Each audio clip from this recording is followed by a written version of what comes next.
All right, thank you, ladies and gentlemen, for joining us on another episode of Veterans History and Lyrics Podcast. Today, we're actually going to be talking about the Johnny Cash song, "The Ballad of Ira Hayes," also known as the Whiskey Lovin' Indian.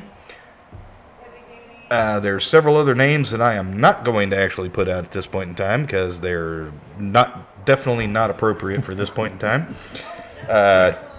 You want to start off with a little bit of the history this time, or you want me to start off with the... Let's figure out who Ira Hayes was. Ira Hamilton Hayes. He's born 12 January 1923. Died 24 January 1955. He was in the iconic photograph of the second raising of the flag on Iwo Jima, one of 6 men. He was born in Cerriton, Arizona. He was an enrolled member of the Gila River Indian community. He's a Pima Indian. Yes. Really cool backstory. His military career is really fascinating. And do we want to do the song and then break it down? We don't want to do the song and then break it down. We want to kind of move it in the same fashion that we've been doing, where we play a little bit of the song and then go into it. But I'm still going to go into what I know about the song beforehand. Okay. Which is not going to be that long for this one. It's right. Right. However, this song was written by Peter Lafarge. I hope I got that right. About one of the 6 Marines who raised the flag on Mount Suribachi on Iwo Jima. And we actually have... we have a little bronze statue of the raising of the flag on Iwo Jima, which is the famous Rosenthal photo that everybody knows. We also have a bottle of sand from Iwo Jima here that was collected by one of our post members, Robert Purifoy, who was in the 4th Marine Division during that time. And we have water from the Devil Dog Fountain. That's European. Yeah. And if everybody knows, I get to hit you the next time I see you. Okay, the song was first recorded by Pete Seeger in 1963. It was then the more famous version was recorded by Johnny Cash in 1964, and it was recorded again by Bob Dylan in 1970. Chris Christopherson also did one in 2014 as a tribute to Johnny Cash on the Johnny Cash tribute album that everybody put out. This song does introduce the Pima people. That's correct. Who lived in the Gila River community in the Arizona desert. Talks about how Ira Hayes volunteered for the Marine Corps, raises the flag on Iwo Jima. Then, after he returns home, that's where the song really gets interesting. And that's where everything else turns out from that. And I'm sure you're going to be able to go over the history of some of the things that happened when he got back. And we are going to be discussing PTSD in this episode. Most definitely we are. Yeah. Also, if you didn't notice from the intro, I actually got through it in one take this time. I'm actually able to drink tonight, so that's the whole thing. That's the whole thing with me and my wife being able to trying to get healthier and doing some things like that throughout the new year, and I'm drinking again. Anyway, into the song or into the history? Let's go into the song and then I'll break the history down later because. All right, because this is a 4 minute and 12 second long Johnny Cash version of the song, the one that is the most popular. I didn't actually look into what it actually got on any of the charts or anything this time. I didn't feel the need for this episode because of, number one, who we're talking about and what we're talking about at the same time. This is it's a military episode. This is us.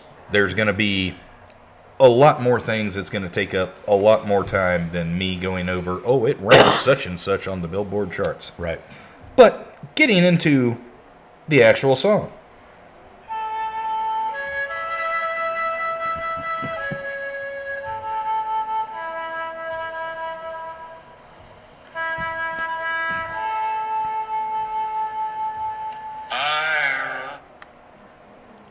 Right there at the beginning of the song, it starts off playing Retreat. Not taps. It doesn't play taps. It doesn't play Reveille. It's Retreat. It plays Retreat. Then, let me back it up a second because he actually starts. Actually, I backed it up 3 seconds, but Okay. it starts off playing Retreat. Not taps. Right. Not Reveille. It starts off playing Retreat. Ira Hayes, Ira Hayes, call him drunken Ira Hayes, he won't answer anymore, not the whiskey drinking Indian, nor the Marine that went to war.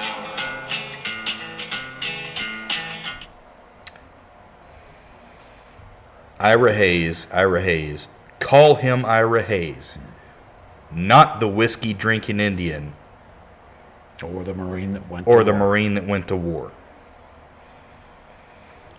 That there's leading into some of the other things later on in the song and later on in the in the real history. It does. But of course, when I said something to somebody out here about, this is what we're recording, or this is what we're about to record, and he goes, "Oh yeah, Ira Hayes, the whiskey loving Indian." Yep. That's not how this person should be remembered in any way, form, or fashion. Yes, it's what happened later on in life, but That's correct. Yeah. there's some things that kind of drove him to that. Right.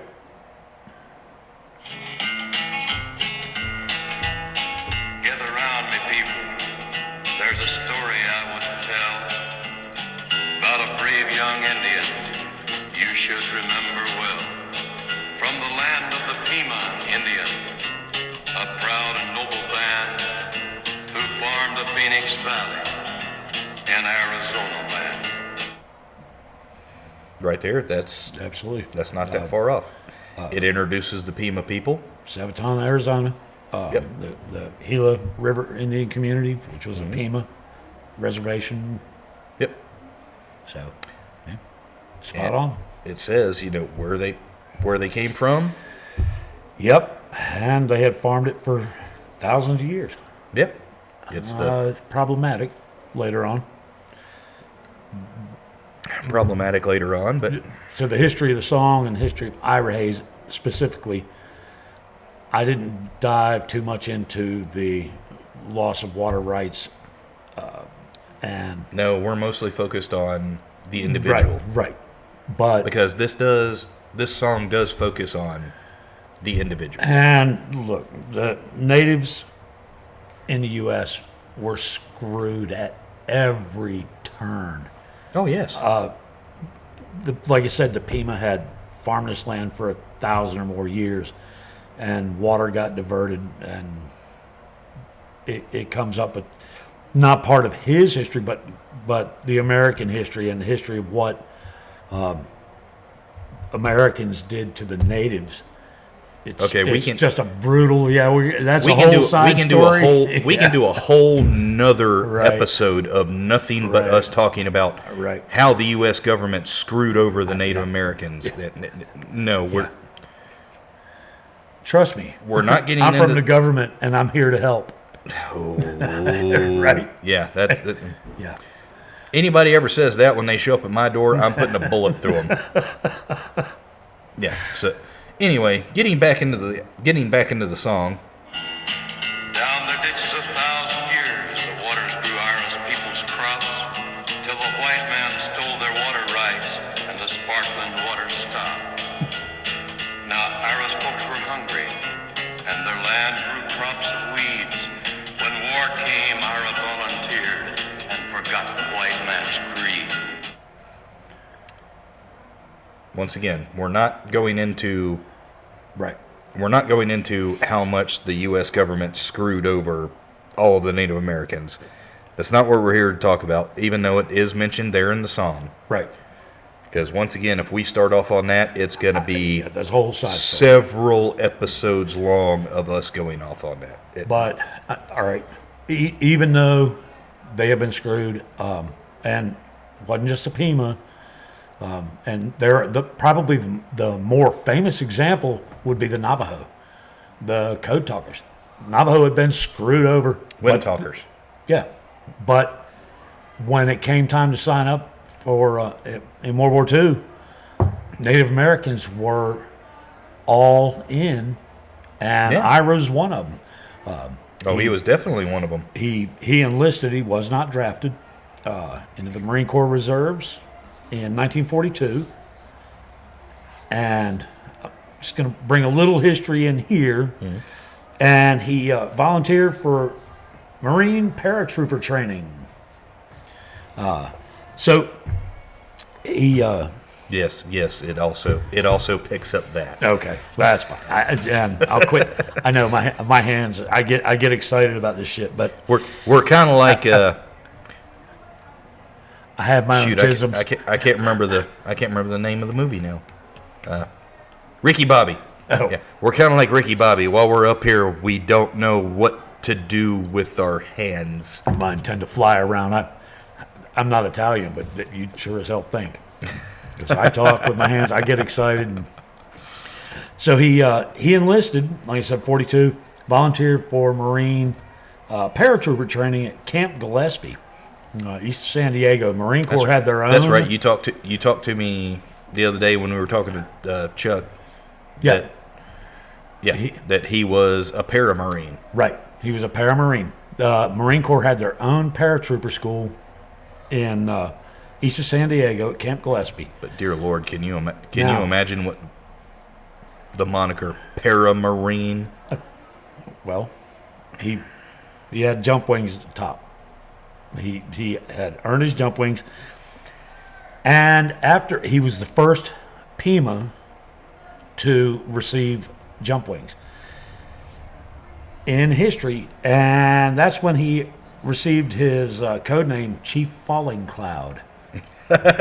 Chief Falling Cloud. Yep. That is one of the things he was known as, and he was proud of his paratrooper. He went on to serve in several paratrooper units. He wasn't with one on Suribachi, but he was still a Marine Corps paratrooper. He was a paramarine. Had his jump wings. Yep. All right, that is definitely interesting. By the way, also, me and Dave were supposed to record 2 episodes on Sunday. This is Wednesday. We were supposed to get together and record 2 episodes on Sunday. The first one was the previous episode of the Battle of New Orleans. If you haven't seen that one, I'll go ahead and throw it up there in the corner above Dave's head. This episode here, as soon as when I got there and he was finishing up a little bit of his history for the Battle of New Orleans, I asked him, what's the second one we're recording today? And he said, the Ballad of Ira Hayes. I then watched him from the other side of the bar here at the VFW go from his computer to his notebook, to his computer to his notebook, to back and forth for 3.5 hours before I finally said, hey, the V's fixing to close. You're still rabbit holing on this. Let's record tomorrow. And so we did. We literally recorded the Battle of New Orleans on Monday night. We're recording the Ballad of Ira Hayes tonight on Wednesday, which you'll see actually 2 weeks from the day we're recording. And yeah, because you looked at me and said, nope. I started looking into this, and there's a whole lot more behind this. Because I think by the time I was leaving Sunday you were on page 7 of your notes. 6 or 7, yeah. Yeah, it was bad. Yeah, it's kind of how I roll once I start. So, all right, we can get back to the song now because we're Get back to the kind song? of Okay, yeah, yeah. we're at a good point. Yeah, we're not really wanting to focus on, his people or anything. We're just mainly focused on him and what happened. So, Call him drunken Ira Hayes, he won't answer anymore. Not the whiskey drinking Indian, nor the Marine that went to war. There they battled up Iwo Jima Hill, 250 men, but only 27 lived to walk back down again. And when the fight was over, and old glory raised, among the men who held it high was the Indian, Ira Hayes. Okay, all right, all right. We're gonna get into the history here a little bit again. go ahead. That's the number that went up and came down. Those are all disputed numbers. It's a battle. They're all going to be disputed numbers. Well, there were 4 days of fighting before the Marines ever got to the base and started up Suribachi.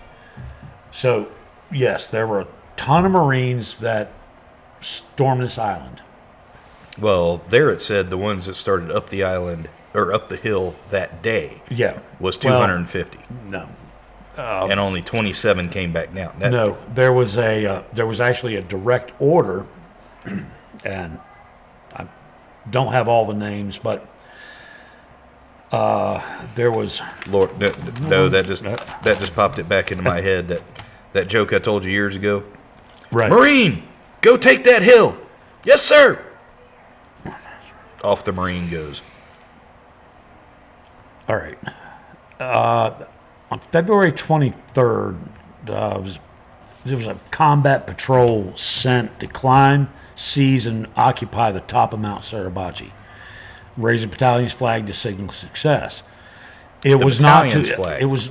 That's what everything I've read said. The battalion's flag, but that's not what happened. That's not what got raised. But definitely not. That's all right. That's the second raising.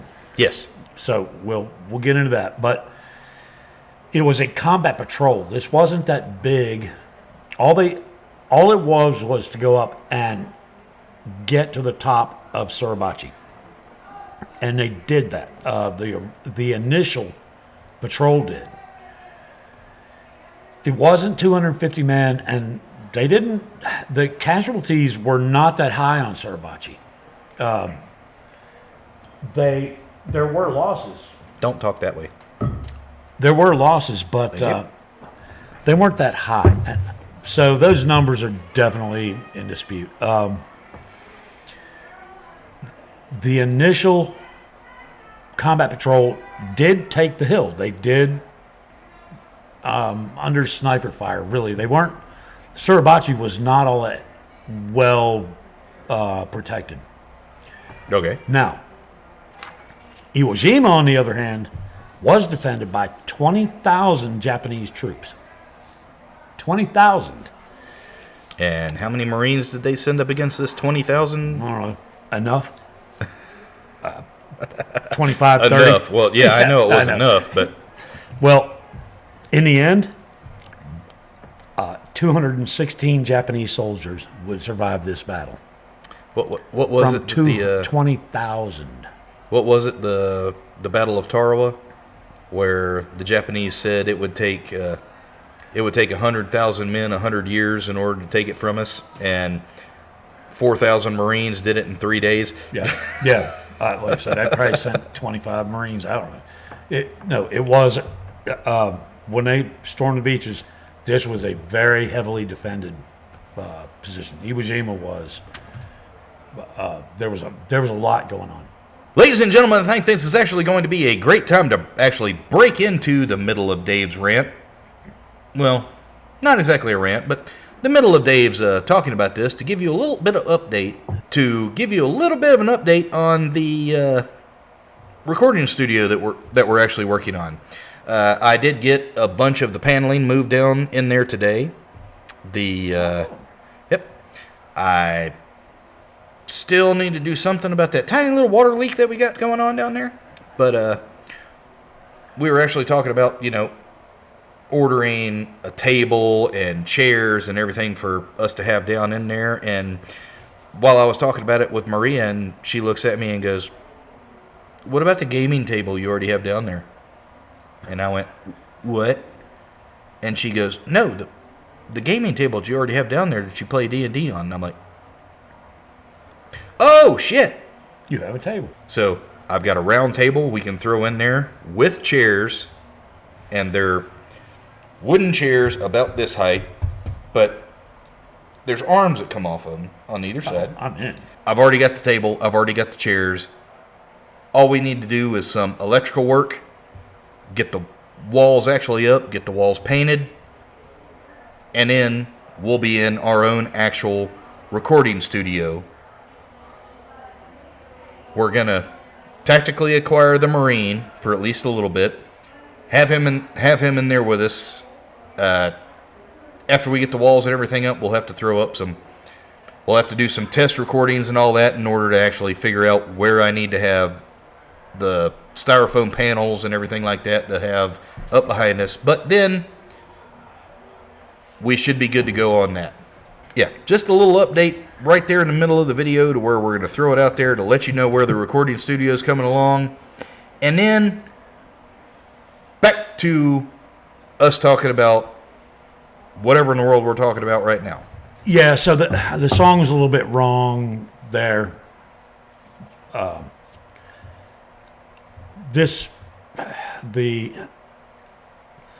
read a lot about the Battle of Iwo Jima, and like I said, there were 20,000 Japanese soldiers. 216 were taken alive. So this was a brutal battle. There are combat films of this, flamethrowers. This was not pretty combat. And I don't know what the American numbers were. Okay, but it was brutal. Okay, but brutal combat. When is combat pretty? Well, no, this was as ugly as combat gets. These the Japanese soldiers. I'm sure you can find it and put it up here. What the code was called? No surrender. They fight till they die. And like I said, 20,000 to 216 taken alive. They did. They fought till they died. Mm-hmm. This was a brutal, brutal battle. But the Marines did overwhelm and did what Marines do. They won. And a Marine's job is literally kill and advance. Right. The Marines are not built or made to be able to stay in or take this place and hold it. No, they're made to take this place, move on to the next place, and take that one. Right. That is. It's that is a Marine. Right. So, like I said, after 4 days of fighting, the Marines finally made their way onto the slopes of the mountain, Mount Suribachi, which is a volcanic island. So it's black sand, and like you see in that, it's probably going to be hard to tell, but it's black volcanic sand. It's hard to move in. Everything is impossible to move in. But there was a group told to go up,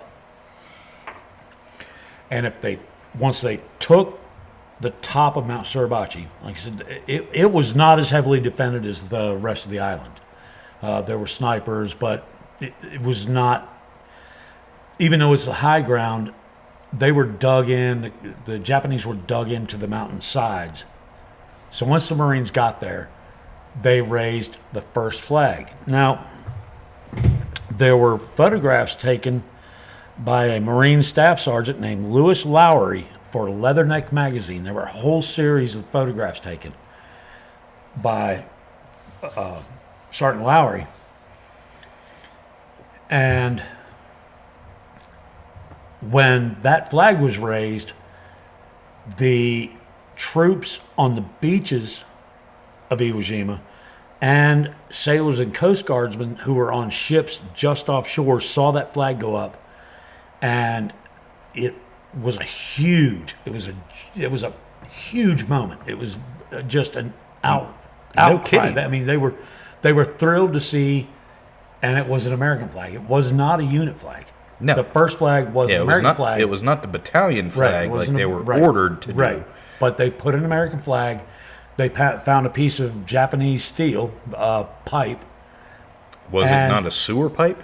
Well, I'm not sure. I just know it was. No, not sewer pipe, drainage pipe. It was some kind of, but it was Japanese, part of the drainage or water system or something. But they found a piece of pipe, and they raised the first flag, and there were actually, I think, 6 men involved in that one. And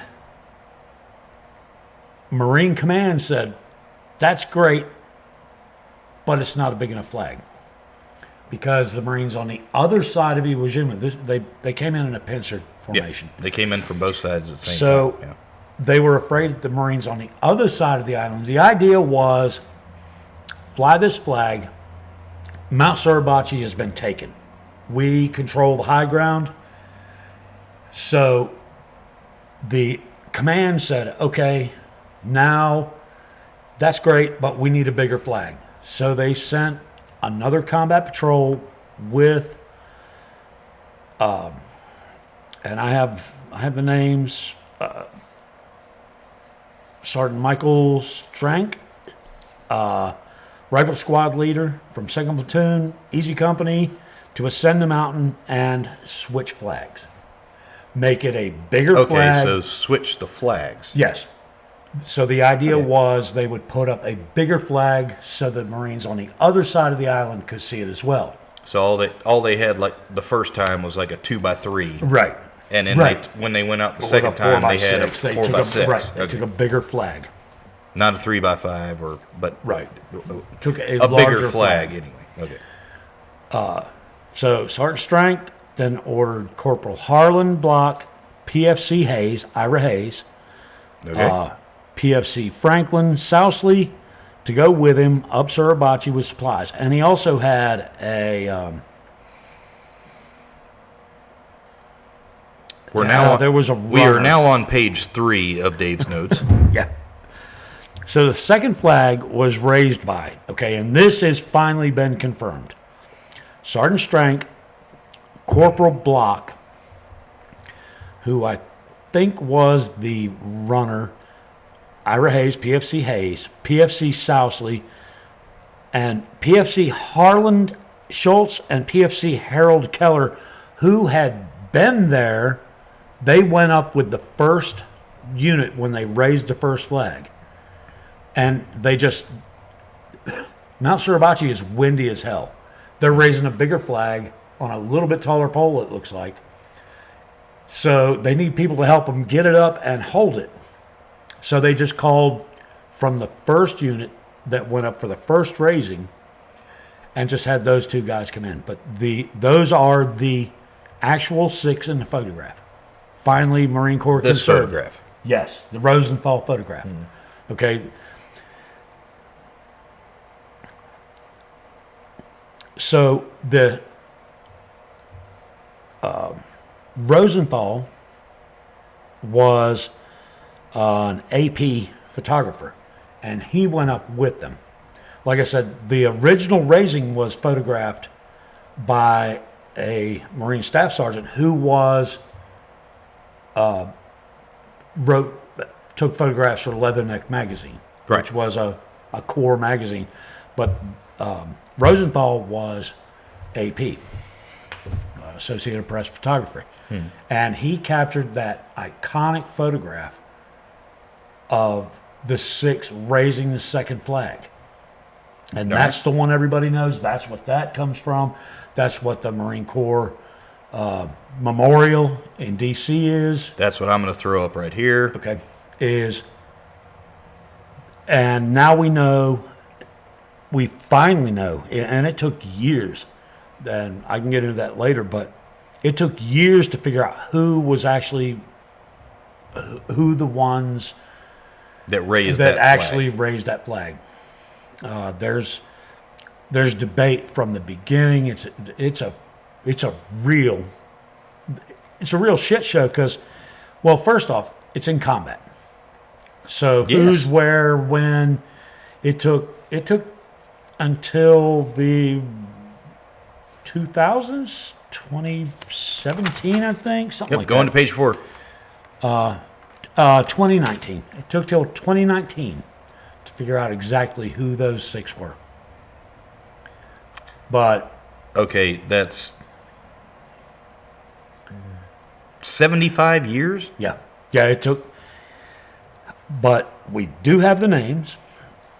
It took 75 years for them to Yep. confirm these Who are the those people 6 in those yes. in this photo. Yes, because there was mix up between the first photographs, the first raising, and the And second, the second raising. raising. Okay. Yeah, that I can see. And there were a couple of people that might have taken credit that didn't have anything to do with it. I'm not sure. I kept reading names. I was like, wait, Well, where the there- hell did that name come from? And I'd back up and realize, oh, probably not. The hell did that come from? But What's going on the couch? so But for, now, 75 years just to confirm who those 6 people who those were. 6 people Yeah. are. But, going off of that, you would think there would be, a little bit of people that can go, no, that's a bigger flag, that's a smaller flag. Well, That remember guy the- doesn't. Well- That guy is in this photo. This guy is not in this photo. In remember, this photo, there's no name tape showing. It's a bunch of guys stacking up to raise a flag. You can't see their faces necessarily because they're wearing their pots. yeah, they're wearing their full battle Right. rattle. So it really was challenging to figure out who was who. Now, I can definitely see that. Hayes was one of 5 Marines remaining from the original platoon of 45. So the losses on, and like I said, I don't know the number of losses. I actually should have dug into that, but it would have taken even longer. How many people were killed? I know that Sergeant Strank and Corporal Block were killed on Iwo Jima on March 1st. Those are confirmed deaths. And PFC Sousley was killed on March 21st. So 3 of the confirmed razors were killed on that island on Iwo Jima. I did not know that. Okay. Then there's 3. Now, and we should get back to the song for a minute because here's where it gets Okay, let's- a little bit. Then we'll go into. Here's where it goes a little bit what? Weird.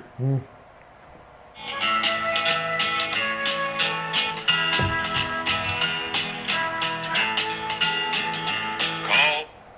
Now that was taps. No, that's still retreat. Yeah. Retreat plays in the background of the whole song Okay. of Johnny Cash's version. Okay, so it's still retreat played. Yes. Yeah. All right. Sorry, been a while since I've heard a lot of them. But Him drunken Ira Hayes, he won't answer anymore. Not the whiskey drinking Indian, nor the Marine that went to war. Ira Hayes returned the hero, celebrated through the land. He was wined and speeched and honored. Everybody shook his hand, but he was just a Pima Indian. No water, no home, no chance. At home, nobody cared what Ira done, and when did the Indians dance? right there, it was. Okay. Okay. He's taken around the country like most of the. Okay. And Like here's during how that World- happened. Well, Okay. hold on. During World War II, a lot of aerial aces and are heroes that went out, they were brought back and paraded around to sell war bonds. If you won the Medal of Honor, you were immediately shipped out. Yep. If you were awarded, you don't win. If you're awarded the Medal of Honor, you're immediately shipped out. Aces, same thing. You've done your thing. We need you because you've been in the press as an ace. Yep. And now you're coming. Now you're coming back, and you're instead of having to put out, oh no, he was then shot down. It's now, nope, we're bringing you back to help sell war bonds and everything like that. Well, he gets brought back. He's paraded around. He's wined and dined. Well, wined at least, like it says in the song. No. But he was he and two others who were not actually second flag raisers, by the way. During the battle, and it says all the research said during the battle, but I'm assuming immediately after the battle, because that photograph, once it was printed, went everywhere. It was no kidding everywhere. It's an iconic photograph.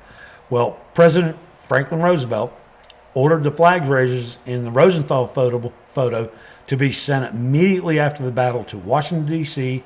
to appear as public morale factor. Yes. So he said, I want them pulled out of combat. I want them in D.C. And it was for a bond drive. Yeah. But above and beyond that, he wanted them as, here's our heroes from this photograph, as a public morale factor. And also at that point in time, well, we know that 3 of them died there on the island. Right. If, they kind of have to fill those slots at that point in time, too. Right. So, because there was 6 in the photo. We need 6 people to parade. Well, they only had 3. Yep. Okay. The 2nd Battalion runner, who actually took the flag up, claimed he was one of the 6, but what he did was took the flag up and went back down and took news of the raising. Of course, the troops could see it all go up. His name was PFC Rene Gagnon, Gagnon, and he was questioned about the identities of the 6. And he went on to name, Michael Strank, KIA, who was 1. Yes. Henry Hansen, KIA, not 1. Franklin Sousley, KIA, he was 1. Ira Hayes, Navy Corpsman John Bradley, and himself. He named himself. He was in the first raising. He was not, however, in the second raising. So there's where I was talking about just the debate of the names and the final identification of who is in the Rosenthal photograph. But for that there, if he was in the first raising and then he's the one that ran the flag up to them for the second raising, I can kind of see him being like the 7th name. But also, during the heat of combat. Exactly. So I can see him going, ooh, no, because I could see some confusion happening there because of, let's go ahead and call it fog of war or fight time or whatever in the hell you want to call it. But so what had happened was, like I said, PFC Gagnon, after he was questioned, named, like I said, Michael Strank, Henry Hansen, Franklin Sousley, Ira Hayes, Navy Corpsman John Bradley, and himself. After the war, further investigation by the Marine Corps determined that Hansen, he was determined in 1947. He was quickly, he wasn't in the second photo. He was in the first. Bradley, Navy Corpsman John Bradley, he was determined not to be in the second photo. Okay, let's go ahead and say Navy Corpsman Doc. if you were a Navy corpsman that is actually attached to a field Marine unit, you're not Navy anymore. You're Marine. No, bullshit. If you are, Navy. you are officially Navy, yes, Corpsman. but Navy corpsman, if you earn that moniker, Doc, you might as well be a Marine. Well, You're not a Marine, but yeah, Navy corpsmen are the smart ones. I'm going to take some heat for that one. ooh, I do not okay doubt with it. that. But if you earn that moniker, Doc, from a Marine unit, you are a Marine. You are pretty much a Marine. I understand. Pretty much. Pretty much is not a Marine. Throw the photo up that I just sent y'all the other day here. But no, I am not Hanson- doing that. I am not fucking putting that up here on the damn podcast. Hanson, Bradley, and All right, Bradley was in 2016. They realized he wasn't. Gagnon in 2019 were not second flag raisers. So, all right. After the initial 1945 interviews, PFC Gagnon, Hayes, and Navy Corpsman Bradley were requested to participate in a war bond drive to help defray the massive war debt by selling war bonds. Yes. This bond tour raised over $26 billion to help pay for and win the war. Good Lord. All right, this is the 1940s. 26 billion dollars in like 1943, 44. this is Holy 45. crap! Now we know how in the All world right, they we're in paid the for the Pacific Manhattan Theater. Project. Yeah. Well, so it was a successful war bond drive, and they were literally. So yeah, but they were wine and dine. Those three did this war bond tour. $26 billion. Yeah. Holy. In the 40s. Yes.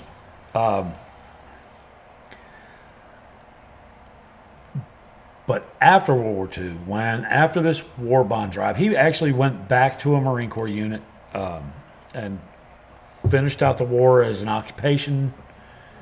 So he, in Japan, he actually stayed in the Corps for a while and was finally mustered out after but he was never going to go back to combat. They sent him back as an occupation force, which there was tons of in Japan. Once again, a problem with the Marine is they're not made to take something and hold it. Well, and it was just to allow people to finish out their contract. The war was over. We won. But One. Yeah. we won. Well, World War II, yeah, we definitely did. We won that one. So let's hear some more of this, because there's some more that gets into more of what I want to go over next. Okay. Call him drunken Ira Hayes, he won't answer anymore. Not the whiskey drinking Indian, nor the Marine that went to war. Then Ira started drinking hard. Jail was often his home. They let him raise the flag and lower it, like you'd throw a dog a bone. He died drunk early one morning, alone in the land he fought to save.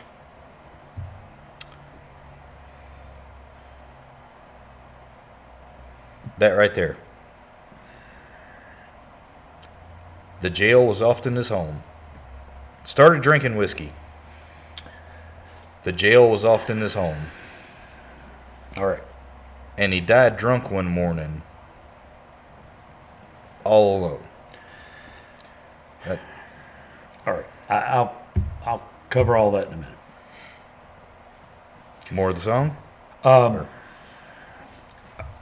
Look, Ira Hayes tried to lead a normal life. He came back to the reservation he'd lived on.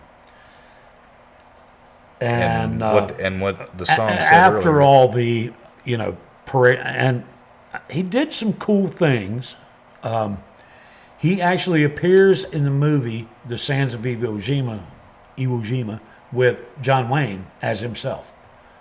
Okay. So he actually got some obviously public notice. He's paraded over like a show pony, which again often happened with war heroes. Yes. But he did get to portray himself in that movie. I've got it. You've got it in one of your 7 That's pages somewhere of in notes. here. Yeah, it's in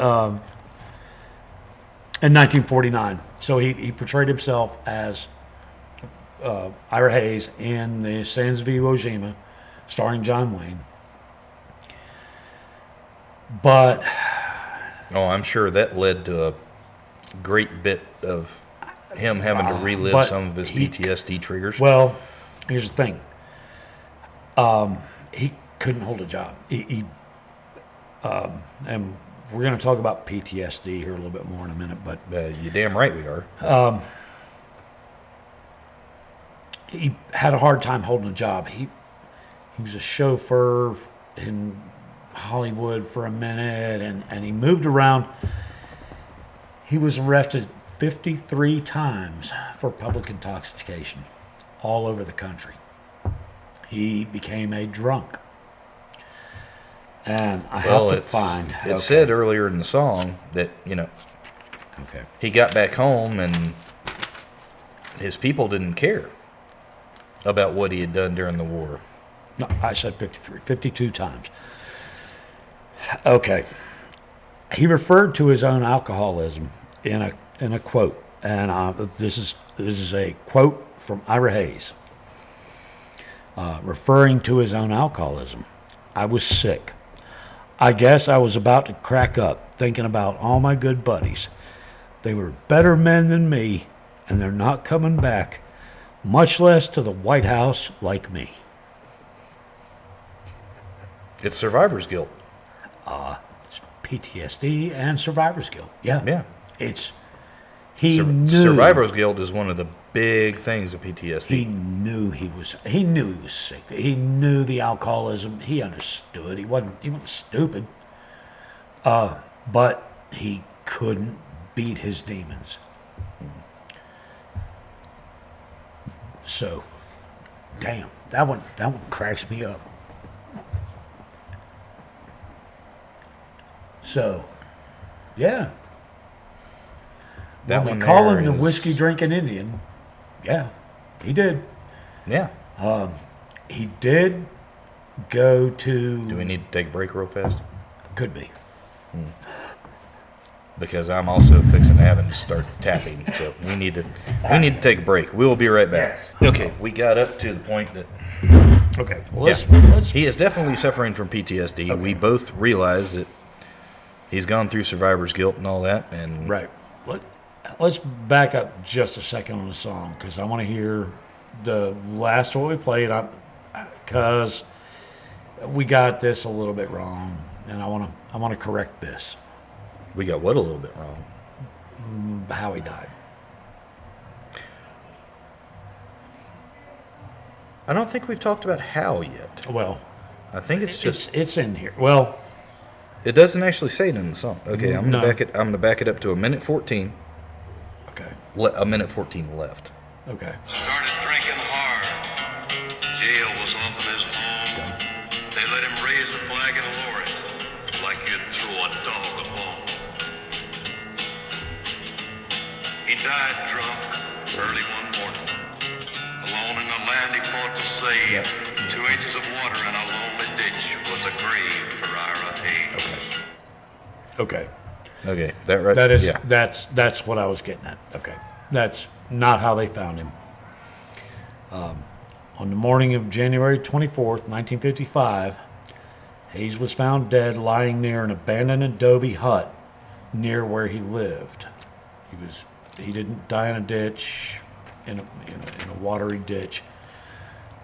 Now, what happened? I can see how that might have been how they reported it. But, Well, no. sorry. So what happened was What had happened was they'd been in this house playing cards and drinking. He was with his friends and two of his brothers, Vernon and Kenneth. And there was an altercation with another Pima Indian named Henry Satoyant. And everyone left except Hayes and Satoyant. Oh, that's not looking good. And he was found dead the next morning. And here, again, 1955, so the Pinal County coroner concluded that the death was caused by exposure and alcohol poisoning.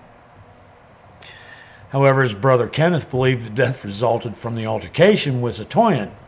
The reservation police did not investigate the death, and there was no autopsy. This war hero died, and no investigation, no autopsy. So the whole thing about they found him in the ditch is... No, he was found lying outside next to an abandoned adobe hut where they'd been drinking and playing cards.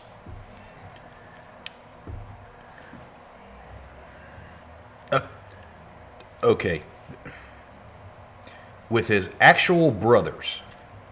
Two of them. And the brothers left him with the man he'd been in a fight with. He'd been in a fight with. Right. And you leave him alone. That's... Right. Number one, that is something that me and you would not do. Right. I have to wonder about that brotherhood. I do not have any biological brothers. I just have people that I have chosen to call my brothers. Right.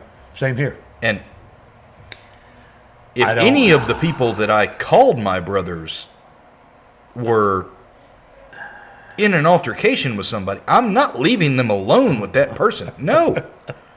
He got left, and he got left with a person that he got in a fight with earlier on.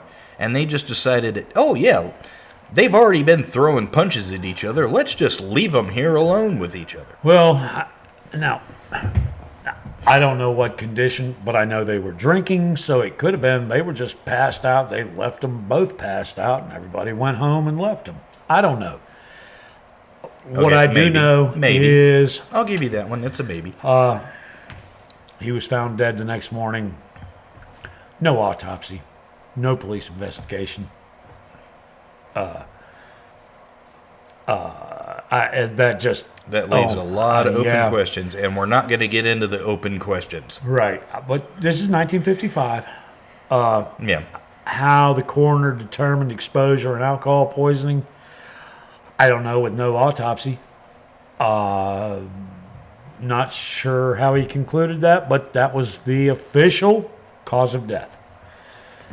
So, yeah, he wasn't lying in a ditch, but he was outside and potentially died of exposure, potentially. So all right, well, yeah. let's get finish through. It out. There's just a... There's 51 seconds left after this, but okay. Call him drunken Ira Hayes, he won't answer anymore. Not the whiskey drinking Indian or the Marine that went to war. Yeah. Call him drunken Ira Hayes, he won't answer anymore. Well, we know why he won't answer anymore. Correct.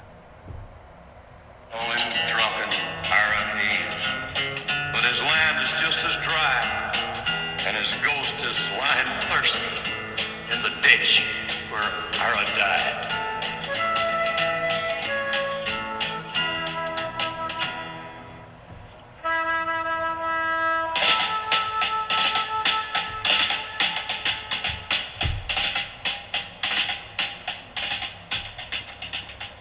Drum and bugle. Drum and bugle on that, yeah. That is the end of the song. So, a lot of people have claimed a lot of things about the awards Ira Hayes won. He was a decorated Marine veteran. When he got out, he was a corporal. he had made private first class shortly after jump school. So he was PFC when he went up on Mount Suribachi. All right. All right. Yeah, we talked about that. And he was, when he came back and started the War Bond drive, tour. he was actually promoted to corporal. And like I said, he went back and served another year and a half. When did he get out? In the occupational force. In the occupational forces. But anyway, I'm going to go over his awards. I actually found a picture of his rack, his chest rack. Okay. Can you send me the picture? Or I can find that and send it to you. okay, because I'm definitely going to throw that up here. Okay. At the top, the parachutist badge. I might not go through and actually say, Right. this is this and this is this is this is this, but Right. But I'll we'll go go there. through them. At the top is parachutist badge, what we would Jump call wings. jump wings. Yep. Then there's the Navy and Marine Corps Commendation Medal with Combat V. Okay. Okay. Then there's the Navy Combat Action Ribbon. oh, you actually did do this in order. Yes, this is his rack in order. Okay. So going right to left, if you're looking at it left to right, but Yeah. yeah. So the Maybe I will After throw it up the- there and just Navy Combat Action Ribbon, right. Then the Navy Presidential Unit Citation with Silver Star. And that Silver Star is the Marine Corps World War II Campaign Participation Star. That's since Okay. been discontinued. They don't do that. Yes. Okay, but it was on his. The Army Campaign Medal, Asiatic Pacific Campaign Medal with 4 bronze campaign stars. Because he served at Bougainville and like I said, Iwo Jima. He was in 4 major campaigns. The World War II Victory Medal, the Navy Occupational Service Medal, and he had a rifle sharpshooter badge. And I'll send you a picture of that rack. And well, I'm going to throw it up above us and I had an old Marine vet say, he won the Silver Star. I said, nope. No, he didn't. Nope. He was a decorated Marine veteran. He just very decorated Marine veteran. He But just happened to be caught in one of the most iconic photographs ever taken in World War II. I mean, there are several, but this was that. It was that. That is, and you said you're going to put up the Marine Corps. I will put up the Rosenthal photo. Yeah. Well, not just that, but the in Washington, D.C., the Marine Corps Memorial is that photo is a giant statue in Washington, D.C. Well, while he's gone, I'm going to add this. After World War II, after his parading like a trained donkey, he tried to lead a normal life. He got hundreds of letters sent to the reservation to him, and people would ride through the reservation and stop him and ask him if he was the Indian in the photo. He rarely spoke about his participation in that photograph, but he would talk about his service in the Marine Corps, and he was proud of that. And All right. What were you muttering into the I don't know, I stuck something in there just to fill the time? I'll let you edit it in about his post-war stuff. Other than that, I'm Okay, so you're after- just gonna leave me not hearing it to where I'm gonna have to listen to it Yep. while I'm editing. Yep. I missed a I was whole gonna say, let's section go to here. the next I page. missed this whole page. All right. Ira was bothered by the fact that Harlan Block was still being represented as Hank Hansen. That The names of the 6 were originally published before Ira Hayes even got to talk to the people who were investigating who was in this photograph. Okay. There was a guy named Hank Hansen. And in the initial interview, Ira Hayes told the guy interviewing, he said, no, it wasn't Hank Hansen, it was Harlan Block. Because they laid him out who's who and where. And he said, no, that was Harlan Block. In May of 1946, Ira hitchhiked 1,300 miles from the Gila River community he lived in Arizona to the farm of Edward Block Sr. in West Laco, Texas, to reveal the truth to the Blocks about... He hitchhiked. 1,300 miles. Yeah. So he went from Arizona to Texas to tell the Blocks that their son was the one in the photograph. He was so bothered by the fact that Block was not recognized that he went to tell the Blocks, it was your son. Your son was one of us in the photograph. Okay. I can definitely see. I thought that was just badass. And he actually traveled around and he hitchhiked. I don't know if he couldn't drive or just too drunk to drive. Like I said, the man was arrested 52 times for public intoxication. He definitely suffered from alcoholism, PTSD, survivor's guilt. He had it all. He definitely suffered from PTSD and some survivor's and guilt. Unfortunately, listen, I have been privileged. I'm old enough now. I've been privileged to sit with a lot of World War II vets, even in our post, and listen to their stories and realize that when they came home, there was nothing. There was no support system. The VA was not what it is today by far, and it's still. It was considered battle fatigue to begin with, and then it was considered shell shocked. No, it was shell shock. It was shell shocked first. World War I, and that even goes back to the Civil War. Okay, but it was shell shocked. Then it was battle fatigue, as they referred to it in Korea and Vietnam. Right. Until, what was it, sometime in the 90s when they finally decided that, no, this is post-traumatic stress syndrome. Right. Or post-traumatic stress disorder. There we are. Which... And we can discuss the terms, but it's all the same thing. You can only see so much until it's going to affect you. And that level is different for each individual person. Right. That has to go through a traumatic situation. And I'm going to say you don't have to be in combat.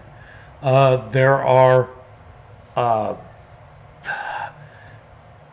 people who are spousal abuse. I have PTSD is not just combat. I have a person, and this is the one person that I call my sister. Well, it was the one person before the one here that I called my sister. First time I ever met her, I went walking into a bar. I was still in the Air Force at this point in time, but went walking into a bar in Monroe, North Carolina, and first time I had ever seen this person in my life. First time I'd ever met her, seen her, anything. And of course, I'm still in the Air Force at this point in time. She went walking in, had a few more than I should have. Started doing something stupid, and she immediately walks over to me. Like I said, first time I've ever met this person in my life. She comes walking over, looks at me, and says, "You sure you want to be doing that, dumbass?" And it was just like, oh, well, maybe not. And pretty much from that point in time on, no. She's been my sister. She's my older sister. She looks out for me. Naomi, thank you. And yeah, still here. Know you're still there. I talked to you a few days ago. I'll probably end up calling you tomorrow. But Yeah. she recognized in me the PTSD conditions at that point in time. And because mine was from the military service and the stuff that I had done and been through. She never served, but one of her exes, I'm not getting in any details or domestic. anything like that. It was a domestic issue, Okay. but it definitely still affects her. And yeah, she calls me. I answer the phone. I talk to her because I don't know if it's just, Yeah. Hey, the kids did something stupid, or hey, I'm having a bad day. Right. And Okay. And look, I'm going to bring this back. PTSD is, everybody thinks it's a veteran issue. It definitely is a veteran's issue. My late wife was abused by a spouse. Not Dave. Not me, no. But she suffered PTSD. PTSD is not just a veteran's issue. No, it is not. In fact, I would say 75% of females who suffer from PTSD, it is probably from A domestic issue. domestic abuse. And that's, I'm just Nope, not the right shirt. snowballing here. But that is just as much PTSD as what combat veterans suffer. It's all the same disorder. It's just it's different triggering mechanisms for what caused the traumatic event to trigger that in the first place. Right. And I would encourage anybody who has, look up the symptoms. Seek help. And if you're a veteran, do not become one of the 22. Fuck you. Do not do it. No. Once again, we've talked about it before. Right. If you are a veteran and you're thinking about anything about joining the 22, no. Go to your local VFW. Go to your local American Legion. Call 911 if you have to. Dial 988. Pound 988. And then press 1 because you are a veteran. Please do not seek help. Do not let your demons win. Because every day you're here means that you're winning the battle.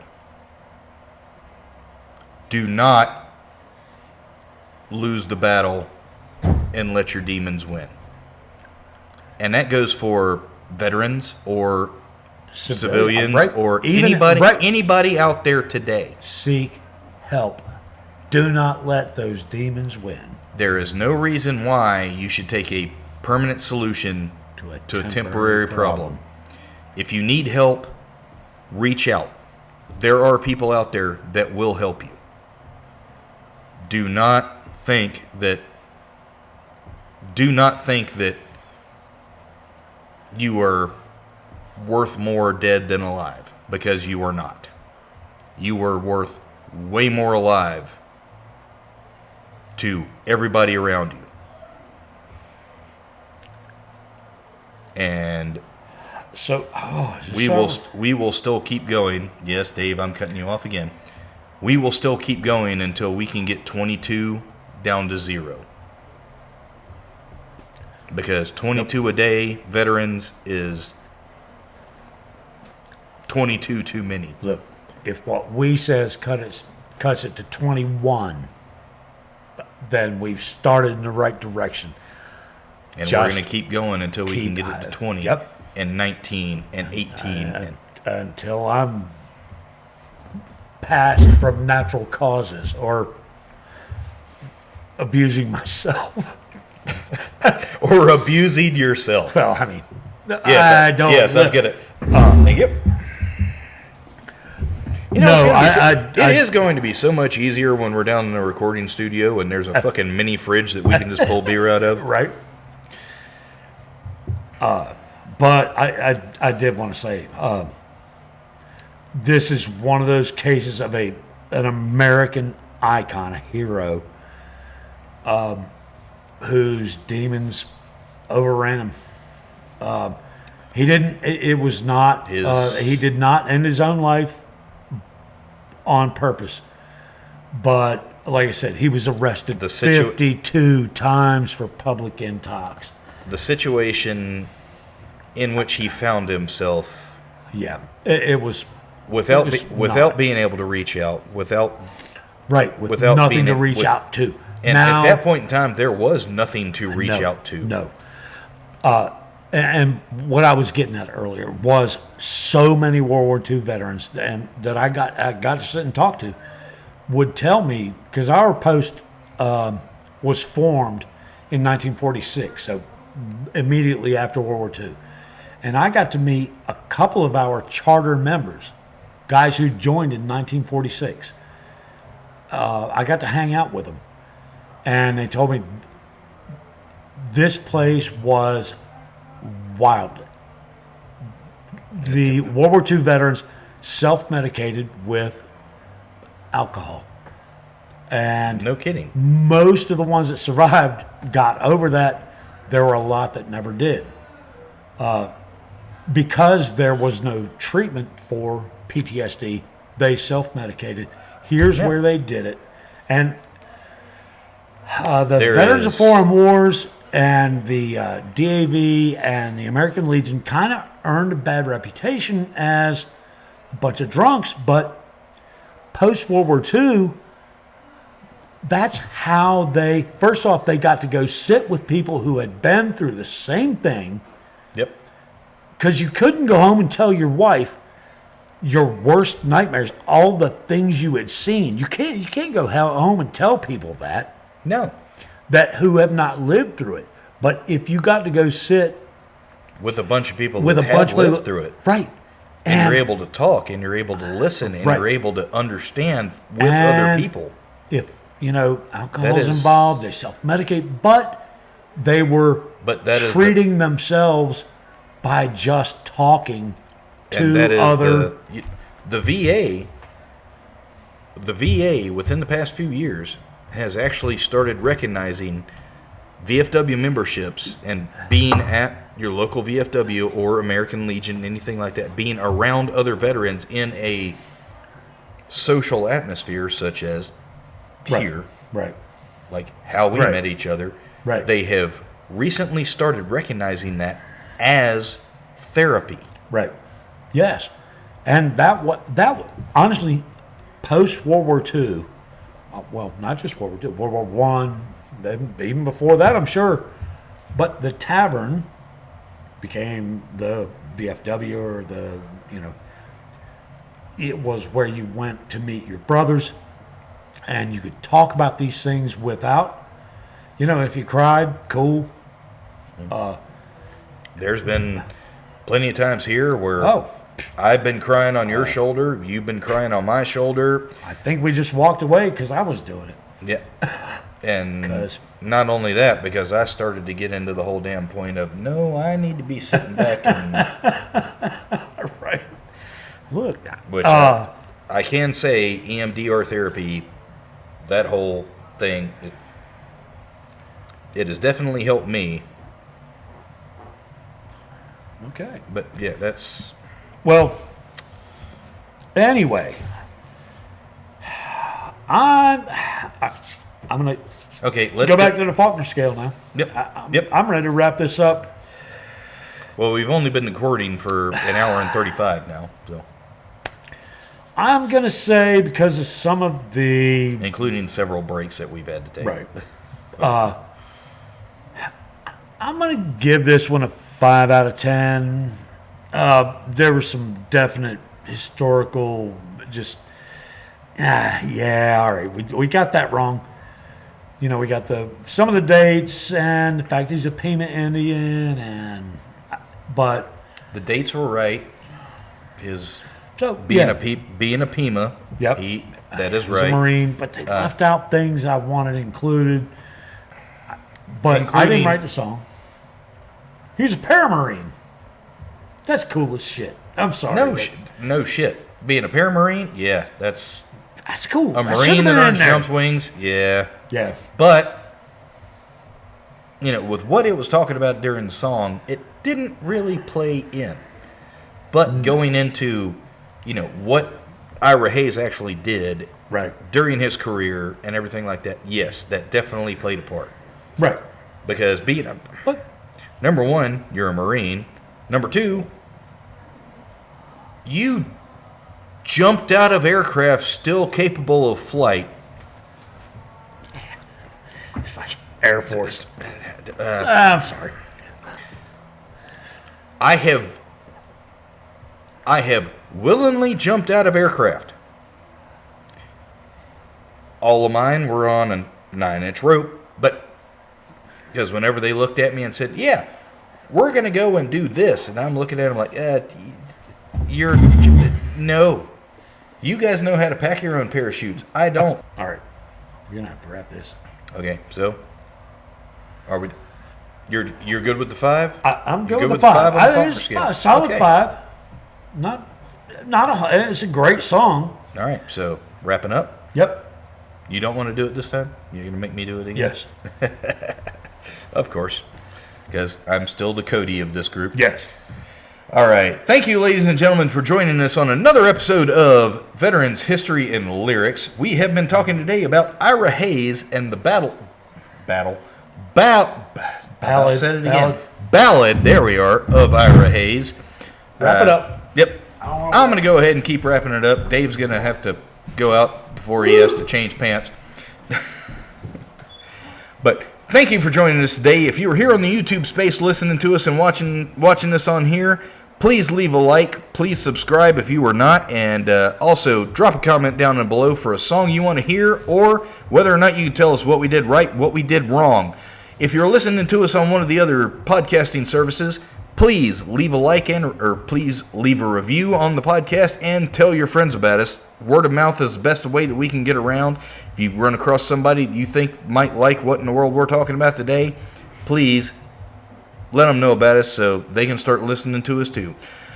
Other than that, you can find us on Instagram at, I'll throw the link up here because I cannot remember at this point in time what exactly I'm supposed to put in front of an Instagram handle, but it's HVL Podcast.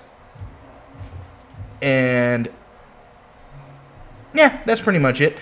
Other than that, we hope you enjoyed what you were listening to today. I'm actually going to take a little bit right here just to kind of talk until Dave gets back over here in the microphone so he can do his standard little thing at the end of it with me. Or we could reshoot the whole. And no, fuck you. I've already done it once. I'm not doing it again, damn it. Damn it. I'm probably leaving all this in at the end of it. I might Okay. just throw it in as a damn blooper at the end of it. I'm old, man. We're both fucking old. I'm just not as old as you. But yeah, Hey, we still when I have gotta to go. pee. All right. Other than that, we hope you have enjoyed this episode today. We hope you have enjoyed this episode today. And other than that, we'll see you next time.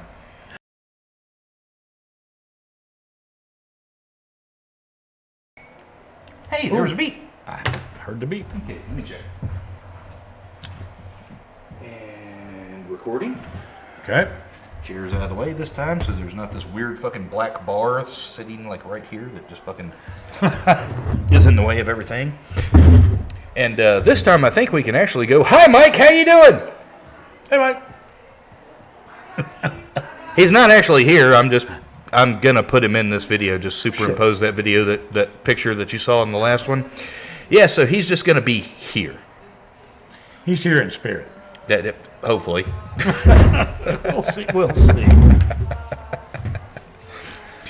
All right, so we're gonna go ahead and do a 3, 2, 1. That is the actual sound of freedom right there. Tinnitus. Yeah, fun. I like to start mine with a W, just so it sounds like wee.